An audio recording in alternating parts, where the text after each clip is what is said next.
নমস্কার, পেজ ওয়ানে আপনাদের স্বাগত। আপনারা জানেন আমরা দিনের সেরা বাছাই করা খবর আপনাদের সামনে হাজির করি পেজ ওয়ানে। আজ পেজ ওয়ানে আপনাদের সঙ্গে রয়েছি আমি মৌপিয়া, আর মৌপিয়ার সঙ্গে রয়েছি আমি কুনাল। মৌপিয়া, শুরুতে যে খবরে আমরা চোখ রাখবো, সিবিআই এর পর এবার ইডি নারদে মামলা রুজু করে তদন্ত শুরু করলো এনফোর্সমেন্ট ডিরেক্টরেট। আর্থিক তছরূপ প্রতিরোধ আইনে 12 জন তৃণমূল নেতা নেত্রী সহ 14 জনের বিরুদ্ধে দায়ের হয়েছে মামলা। রোজভ্যালি কাণ্ডে আরও কয়েকজন প্রভাবশালীর নাম পেয়েছে সিবিআই। তদন্তকারী সংস্থা সূত্রে খবর, এই মামলাতেই অভিযুক্তদের জেরার জন্য তলব করা হতে পারে। নারদকাণ্ডে তৃণমূলের 12 জন নেতা নেত্রী এবং এক আইপিএস অফিসারের বিরুদ্ধে ইতিমধ্যে এফআইআর দায়ের করেছে সিবিআই।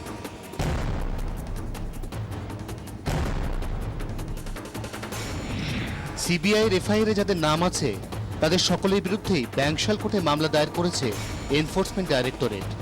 সঙ্গে এক অজ্ঞাত পরিচয় ব্যক্তির বিরুদ্ধেও মামলা দায়ের করা হয়েছে। নারদে আর্থিক তছরূপ হয়েছে বলেই মনে করছে ইডি। তাই তৃণমূল নেতা নেত্রীদের বিরুদ্ধে আর্থিক তছরূপ প্রতিরোধ আইনে মামলা রুজু হয়েছে। ইডির যুগ্ম অধিকর্তার নেতৃত্বে গঠিত হয়েছে বিশেষ তদন্তকারী দল।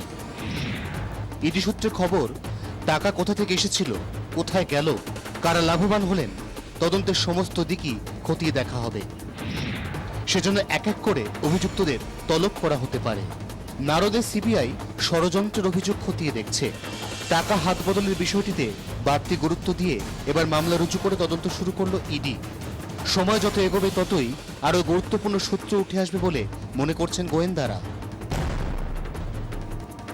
বৃহস্পতিবারই রোজভ্যালি কাণ্ডে খোর্দার আদালতে অতিরিক্ত চার্জশিট পেশ করে সিবিআই।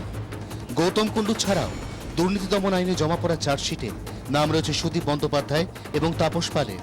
সিবিআই সূত্রে খবর, রোজভ্যালি কাণ্ডের তদন্তে আরও কয়েকজন প্রভাবশালীর নাম উঠে এসেছে। এদের বিরুদ্ধে তথ্য প্রমাণের খোঁজে সিবিআই। গোয়েন্দারা মনে করছেন এরা সকলেই চিটফান্ড কাণ্ডে জড়িত। কেন্দ্রীয় তদন্তকারী সংস্থা সূত্রে খবর, পাকাপোক্ত তথ্য প্রমাণ হাতে এলেই জেরার জন্য এই প্রভাবশালীদের তলব করা হবে।